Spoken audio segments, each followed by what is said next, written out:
Alors, bonjour à tous. Mon nom est Daniel Crépeau. Pour ceux qui ne me connaissent pas, je suis le directeur des services aux membres au risque. Alors, bienvenue au colloque du risque 2009 qui soulignera de façon un peu plus particulière notre 20e anniversaire. Alors, au cours de la journée, vous aurez le plaisir de rencontrer plusieurs membres de notre petite équipe. Et d'entrée de jeu, je tiens à souligner la part exceptionnelle de notre personnel qui compte une vingtaine d'employés, incluant le personnel de direction, dans la réalisation de vos projets. Parmi nous ce matin, quelques membres de notre personnel que j'inviterai à se lever pour que les gens vous identifient. Alors, ceux qui sont là-bas, Joaquin, Johan, Anne, si vous voulez lever la main, Richard, Georges. Alors, ces gens-là seront parmi nous au courant de la journée. Je vous invite à discuter avec eux. Si vous avez des questions, c'est votre journée aussi. Puis pour nous, c'est une journée importante qui nous permet de faire du réseautage avec nos membres qui souvent sont des gens qu'on connaît au téléphone, mais pas toujours en personne. Alors, aujourd'hui, je me suis autoproclamé maître de cérémonie avec l'approbation de Michel. Alors, je serai aussi celui qui tiendra le chronomètre. Alors, on débute un petit peu en retard. Il y a 2-3 petites choses que j'aimerais vous dire ce matin. Alors, pour ceux d'entre nous qui possédons un appareil comme ceci ou comme ceci, est-ce que je pourrais vous demander gentiment de le mettre sur le mode silence ou sur le mode vibration, de façon à ce qu'on n'entende pas de sonnerie durant le déroulement des conférences. Merci beaucoup. Au cours de la journée, vous pourrez entendre des conférences fort intéressantes telles qu'indiquées au programme. Il y a cependant un petit changement à signaler. Nous devions avoir la visite de Jean-François Lehoux, qui est à la direction de l'enseignement et de la recherche au ministère de l'Éducation. Enseignement et recherche universitaire, je tiens à préciser. Et malheureusement, il ne peut être parmi nous. Il est victime de réaction à son vaccin H1N1. Et le MES n'a pas pu nous déléguer de remplaçant à temps. Alors, s'excuse de ne pas être parmi nous, il aurait beaucoup apprécié. Alors, nous aussi d'ailleurs. Donc, à ce moment-là, on aura dans l'horaire une vingtaine de minutes de jeu, ce qui permettra à Michel, à Nancy et à Jeff Seifert de Cisco de prendre un petit peu plus de temps pour leurs présentations respectives. It's our pleasure to welcome you to RISC 2009 and thank you for being with us today. We have a good mix of great presentations all day long and I hope you will enjoy the program. La plupart des conférences seront disponibles en ligne dans les 2 ou 3 semaines suivant le colloque sur le site qu'on a créé pour le colloque, risque2009.ca. Nous vous enverrons à tous et chacun un courriel à cet effet.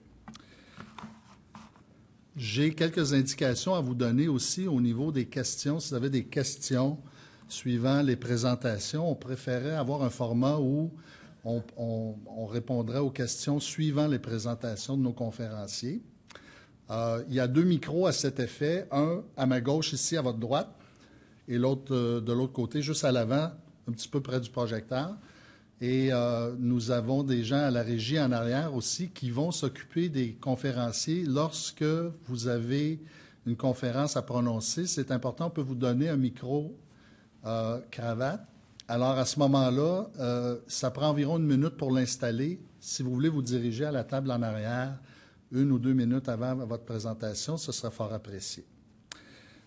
D'entrée de jeu, sans plus tarder, accueillons le président du conseil d'administration du risque, Jacques Plamondon, qui sera suivi aussi par Michel pour les mots de bienvenue. Alors, Jacques.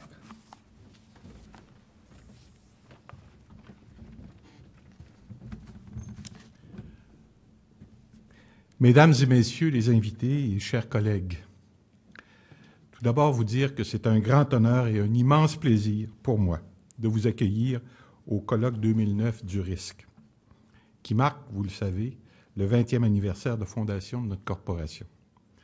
Avant même que ne débutent les présentations scientifiques, je puis ainsi reconnaître la contribution d'abord des universités et ensuite des collèges qui ont été à l'origine même de la création de notre réseau et qui ont cru en l'importance de se doter d'instruments de télécommunication parmi les plus performants au monde. Leurs efforts, conjugués à ceux des autres visionnaires qui ont joué un grand rôle dans le lancement et l'essor du risque, soit les administrateurs publics du ministère de l'Éducation, du Loisir et des Sports, nous ont propulsés dans le 21e siècle. Tant il est clair maintenant que nos activités d'enseignement et de recherche sont étroitement dépendantes de la qualité de nos infrastructures de communication. Les conférences qui seront présentées aujourd'hui vont viser à bien traduire l'importance stratégique que revêt maintenant, pour les établissements postsecondaires du Québec, l'accès à la toile virtuelle qui quadrille notre planète. Cette réalité indéniable nous impose l'obligation d'être visionnaires à notre tour, à l'instar de ceux qui ont fondé le risque. Plus tard, au cours de notre conférence, nous aurons d'ailleurs l'occasion de rendre hommage à plusieurs pionniers qui ont mis la main à définir ce réseau dont nous héritons et que nous avons la responsabilité de faire progresser. Je tiens donc, en votre nom, à remercier tous nos partenaires du secteur privé qui nous ont accompagnés depuis le tout début et qui s'associent de nouveau avec nous pour la présente édition du colloque annuel. Je souligne aussi la contribution d'organismes publics qui, à l'instar de la Fédération des commissions scolaires du Québec, nous ont fait confiance en devenant membres associés chez nous. Il suffit de jeter un coup d'œil sur le programme qui nous est proposé pour voir qu'il y a matière à réflexion pour quiconque œuvre dans le domaine. Pour cela, il faut savoir gré à notre directeur général, Michel Vanier, et à son équipe, qui ont si bien su lire les tendances qui nous importent et rassembler des conférenciers de qualité. Je souhaite pour ma part que vous vous plaisiez parmi nous et que vous trouviez l'occasion de vous perfectionner et d'échanger avec vos collègues en découvrant les évolutions récentes que l'on observe dans les marchés des technologies de communication. En effet, je considère pour ma part que ce colloque doit satisfaire les attentes de plusieurs participants qui proviennent soit des services informatiques de nos collèges et universités, soit des entreprises commerciales qui nous assistent dans nos travaux pour doter le Québec du réseau performant de télécommunications. Au premier, le programme doit fournir des aperçus sur l'industrie qui les maintiennent à la fine pointe des connaissances pertinentes au soutien des missions d'enseignement et de recherche. Au second, qui proviennent davantage de l'industrie, ce doit être l'occasion de prendre le pouls des clients universitaires et collégiaux, de leur offrir des services appropriés et de comprendre mieux leurs attentes afin de mieux y répondre dans l'avenir. Bref, le menu varié qui vous est proposé permettra à tous et chacun d'y trouver son compte. Voilà ce qui d'ailleurs a guidé l'équipe lorsqu'elle s'est attelée à la tâche d'organiser le présent événement. Je souhaite que ces efforts auront permis de mettre au programme des activités comportant une plus-value pour nous tous.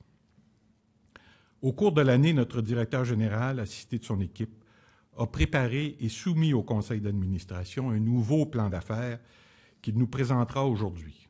Vous pourrez constater en l'écoutant quels autres défis nous attendent encore pour assurer notre pérennité. Pour le moment, le risque offre déjà la plateforme qui nous donne l'occasion de fixer ensemble nos priorités et d'établir à quel point nous valorisons le service sur mesure qui permet à chacun de nos membres de cultiver ses initiatives propres sans craindre que des évolutions du marché ne rendent impraticables ses choix prioritaires. Le risque représente ainsi une sorte de police d'assurance stabilisatrice pour l'avenir. Voilà en effet une dimension plus intangible de notre existence, qu'il serait téméraire de négliger. À nous de faire en sorte que l'attention portée aux membres fasse qu'ils reconnaissent la très grande valeur de l'instrument que nous présentons pour eux et qu'ils soient persuadés que nous pouvons mieux que quiconque mettre à leur disposition une infrastructure en connectivité haute vitesse de qualité supérieure. Je termine en renouvelant les remerciements du conseil d'administration au ministère de l'Éducation, du Loisir et des Sports, qui nous connaissent bien et qui nous accordent leur soutien constant. J'exprime enfin notre appréciation à nos commanditaires principaux, dont l'apport a été souligné par notre maître de cérémonie. Enfin, je vous souhaite à tous de profiter pleinement de l'excellent programme qui vous est offert. Merci beaucoup de votre attention.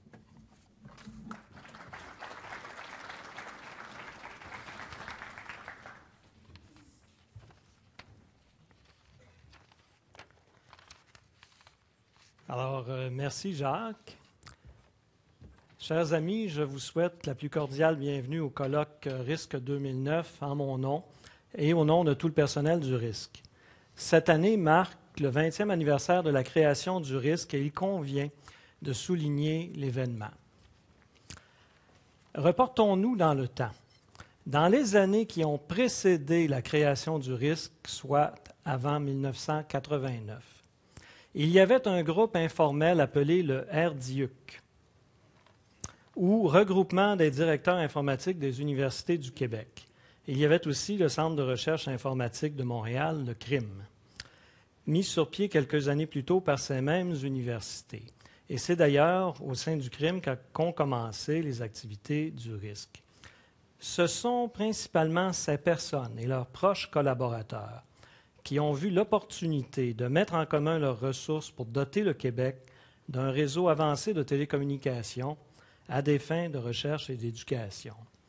Autre élément de la vision technologique qui a mené à la création du risque, les fondateurs voyaient de façon très claire dès cette époque l'utilisation du protocole TCP/IP qui a fait du risque le tout premier réseau de l'Internet au Québec. Il y a une autre caractéristique que je trouve importante dans le RDIUC de l'époque. Le RDIUC était un lieu privilégié d'échange sur les enjeux et les solutions que partageaient les principaux dirigeants des technologies de l'information et de la communication entre eux. Le risque, à mon sens, doit conserver cette tradition et la valeur d'un organisme comme le risque tient beaucoup au partage d'informations qu'il permet entre ses membres. Aujourd'hui, nous avons le privilège de compter parmi nous 7 des 16 personnes qui ont été les principaux acteurs de la création du risque en 1989 et dans les années qui ont précédé cette date. Vous pourrez les identifier sur leur macaron. Ils sont identifiés, je crois, bâtisseurs ou premiers bâtisseurs. Ces personnes représentent le CRIM et les 7 universités qui se sont plus particulièrement impliquées. N'hésitez pas à leur parler. Et pour ceux qui, comme moi, ont été témoins de cette période, ce sera l'occasion de reprendre contact avec eux. Ce soir, nous reconnaîtrons publiquement leur contribution. Et je vous invite à être des nôtres pour l'occasion. Bon colloque 2009.